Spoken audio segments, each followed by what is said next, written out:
It's been more than 20 hours and I just realized Esmeralda's prayer event, the rewards, are now different.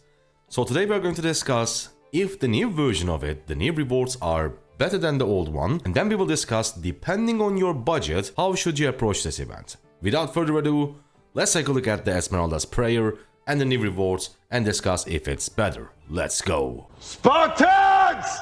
What is your profession? Right, so we have new things like blueprint fragment choice chest for glow, legendary materials, and most importantly, milestones also give you equipment material choice chest. In total, that is 16 from 60 and 90 milestones. To determine if it's now better or not, I'm pretty sure that old rewards were legendary commander sculptures. We need to compare the value between a gold sculpture and a gold material. And of course, the math is not going to be exact. However, I think the best way to do it is looking at your VIP. Depending on your VIP level, you will either get 0, 1, 2, or 3 legendary sculptures every single day. However, VIP is not that generous when it comes to materials. If we go all the way to VIP 18, which is the max VIP, and most of us doesn't even have it, you will get 3 gold sculptures every day, but only 1 equipment material choice chest, and that is epic. This means for you to get 1 legendary equipment material, you will need 4 days, and that will equal 12 sculptures. Of course, we cannot just say a legendary material is 12 times more valuable than a legendary sculpture.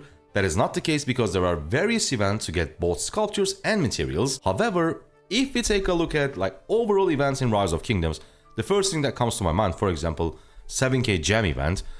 In my opinion, to my experience, Rise of Kingdoms is way more generous when it comes to sculptures compared to materials. So throughout your ROK journey, you will have more access to sculptures compared to materials. And long story short, even though I said we cannot say 1 gold material equals 12 sculptures, legendary materials, in my opinion, are way more valuable compared to legendary sculptures. And another way to evaluate that will be just take a look at your commanders versus equipment. Now I want you to tell me how many of you do have great marches like expertise commanders fully maxed out with mediocre equipment versus marches with packed insane gear but mediocre commanders. I would say 99.9% of you will say great commanders but mediocre equipment.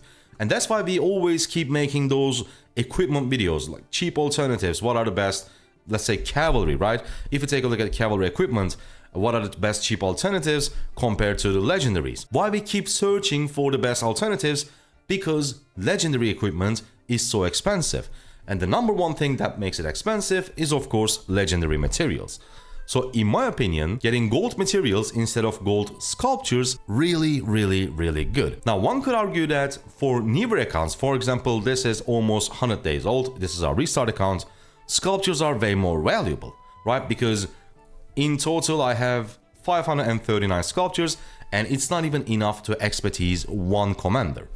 However, Rise of Kingdoms is, unless you specifically go back to KVK2, which is something that I don't recommend for most players, Rise of Kingdoms is like a one-ticket journey. You only go forward, and in the end, at the end of the day, you will be short on materials compared to sculptures. And that is mainly because of the events in general in Rise of Kingdoms, and of course also the benefit of that 3 legendary commander sculpture that you get every single day when you pass VIP 14. But of course, let me know if I'm missing anything and if you think this event is now worse compared to the old version. Now let's discuss what can you expect from this event, how should you play this event depending on your budget.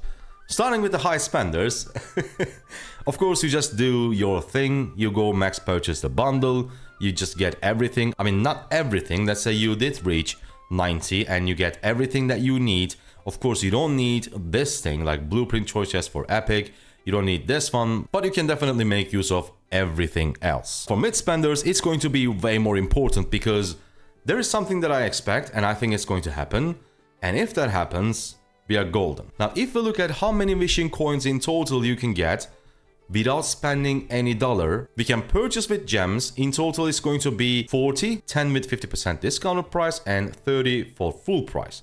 That is 40. And then we go back and we have this sharp eyes and quick hands. I completed the first one, but each of them is going to give you 3. So we have extra 9 here. This one unfortunately doesn't give anything. And then we have Esmeralda's collection. If you complete everything, which you should, you will get 20 more. And in total, that is going to be 69. Now there is one more event which is not live yet, and that is Race Against Time, and it also gives us Esmeralda coin. But right now, since the event is not live, we don't know how many vision coins that we are going to get. However, my guess is that it is going to give us 6. The reason why I say it is Esmeralda's prayer event, the final milestone, requires you to get to 90 spins, right? And so far, we were at 69. And if we do get extra 6 from Race Against Time, this puts us exactly at 75. The reason why I say exactly is the bundle. I purchased the first one, the $5 version, and it gave me 3 vision coins. The $10 gives you 5, and the $20 gives you 7. And in total, that makes 15. 75 plus 15 if you buy the 5, 10 and the $20 versions of the bundle, that puts you into exactly 90 spins, and that's all you need in my opinion, unless you are a very high spender. So I would say keep an eye on that. If you have the budget, 35 bucks in total, that is 100% worth it. That is probably what I'm going to do with our restart account. Now if you're a low spender, of course, you don't have, if you have the budget, do exactly what I said for mid spenders. But if you don't, instead of going for 90, it's definitely okay to stop at 60. That is, in my opinion, also great value. The key here is spending your gems. I always say that you should save some amount of gems for a sudden more than gems event. And if you purchase pretty much everything, it's going to cost you like 31.5k gems, I believe. And on top of that, you will need another 50 if you want to save, like if you want to be ready for a more than gems event. That is extra 80k gems. That is a lot. However, I think the value is just so good for 60 spins, extra 6 legendary materials. Now, if you're a free-to-play, you don't have access to, of course, shop, or you don't have access to high number of gems unless you have a lot of farm accounts and you are just farming gems with your main account. If that's the case, of course, go ahead and max purchase these gems right here to get the extra 40. And your goal should be, I really don't like 45, right? I don't like it. Like, it is just 5 blueprints for a legendary glows, and instead of doing this, you can just save your gems for, let's say, a holy nice treasure, and I'm pretty sure that you would get more materials with the same amount of gems, blueprints. If you can reach 90, if you have the gems, as I said, definitely go for 60, but if not, I wouldn't try to push for 45 specifically. Just do the free ones and see if you are close to 60, if you can get to 60, by, let's say, purchasing some amount of with 50% discounted price. And if that's the case, yeah, 60 is going to be great. But if not, don't stress about it. Hope you guys liked it, hope you guys enjoyed it. Let me know if you think the new version of Esmeralda's Prayer is better than the old one, or if it's the worst. I see you on the next video. Thank you for watching. Goodbye.